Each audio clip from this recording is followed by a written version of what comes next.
ടുനെറ്റ് news കാലാവസ്ഥാ വാർത്തയിലേക്ക് സ്വാഗതം. സംസ്ഥാനത്ത് ഇന്നലെ മിക്ക ജില്ലയിലും വേനൽമഴ റിപ്പോർട്ട് ചെയ്തു.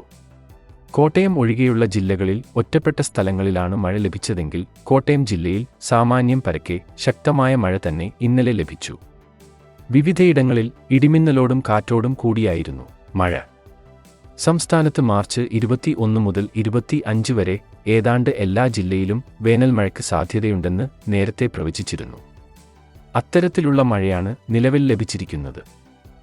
എന്നാൽ നിലവിൽ ഇന്ന് പുലർച്ചെ കരയിൽ ലഭിക്കേണ്ട, പ്രധാനമായും തീരപ്രദേശത്ത് പെയ്യേണ്ട മഴ കടലിൽ പെയ്തു തീരുകയാണ് ചെയ്തിരിക്കുന്നത്. ഇന്നലെയും ഇത്തരത്തിൽ കരയിൽ ലഭിക്കേണ്ടിയിരുന്ന മഴ കടലിൽ പെയ്തിരുന്നു. ഇന്നലെ കോഴിക്കോട് മുതൽ മലപ്പുറം വരെയുള്ള തീരദേശത്ത് ലഭിക്കേണ്ട മഴയാണ് കടലിൽ പുലർച്ചയോടെ പെയ്തത്. ഇന്ന് ഉച്ചയ്ക്കു ശേഷവും നാളെയും സംസ്ഥാനത്ത് പരക്കെയെന്നോണം മഴസാധ്യത ഉണ്ടായിരുന്നുവെന്നും, എന്നാൽ പുതിയ നിരീക്ഷണത്തിൽ കരയിൽ മഴ കുറയുകയും കടലിൽ മഴ കൂടുകയും ചെയ്യുന്നതായാണ് കാണുന്നതെന്നും സ്വകാര്യ കാലാവസ്ഥാ നിരീക്ഷണ വിഭാഗമായ മെറ്റ്ബീറ്റ് വെതർ അറിയിച്ചു.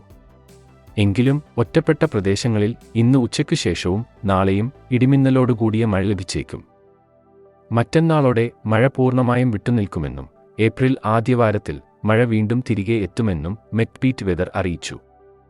കാലാവസ്ഥാ വാർത്തകൾ കൃത്യമായി ലഭിക്കാൻ ചാനൽ സബ്സ്ക്രൈബ് ചെയ്യുക.